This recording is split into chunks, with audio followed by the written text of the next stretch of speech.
10 लाख दिले नाहीतर कुटुंबासहित ठार मारण्याची धमकी. खंडणी अपहरण करणारी टोळी अहिल्यानगर एलसीबीने केली जेरबंद.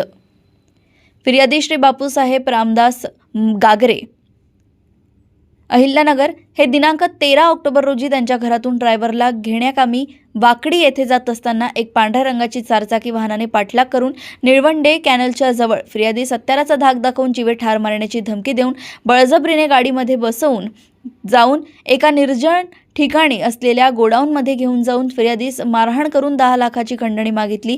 तेव्हा मी त्यांनी पैसे देतो असे सांगितले असता त्यांनी फिर्यादीच्या डोळ्याला पट्टी बांधून आरोपीकडील चारचाकी वाहनात बसवून फिर्यादीस शनी शिंगणापूर फाट्याजवळ सोडून दिले व त्यानंतर आरोपितांनी फिर्यादीस फोन करून खंडणीचे पैसे कधी देणार आहे, जर तू पैसे दिले नाही तर तुला व तुझ्या कुटुंबाला ठार मारून अशी धमकी दिली आहे. याबाबत राहुरी पोलीस स्टेशन येथे गुन्हा दाखल करण्यात आला होता.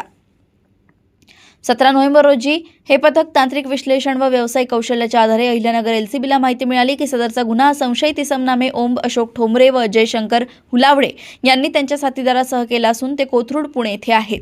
पथकाने तात्काळ कोथरूड पुणे येथे जाऊन आरोपितांचा शोध घेतला असता ते मिळून आल्याने त्यांचे नाव विचारले असता त्यांनी त्यांचं नाव ओम अशोक ठोंबरे, अजय शंकर हुलावडे, सोन्या उर्फ आदित्य रावसाहेब गागरे, साई परमेश्वर ढवळे, रामेश्वर उर्फ राया, रोहित रुईकर असे असल्याचे सांगितले आणि यांच्यासह अपहरण करून खंडणी मागणी केल्याची कबुली केली. आरोपींच्या सांगण्यावरून 1,19,200 रुपये किमतीचा मुद्देमाल जप्त करण्यात आलाय. पुढील तपास राहुरी पोलीस स्टेशन करतायत. अहिल्यानगर येथून सहसंपादक रणजित मस्के यांची रिपोर्ट.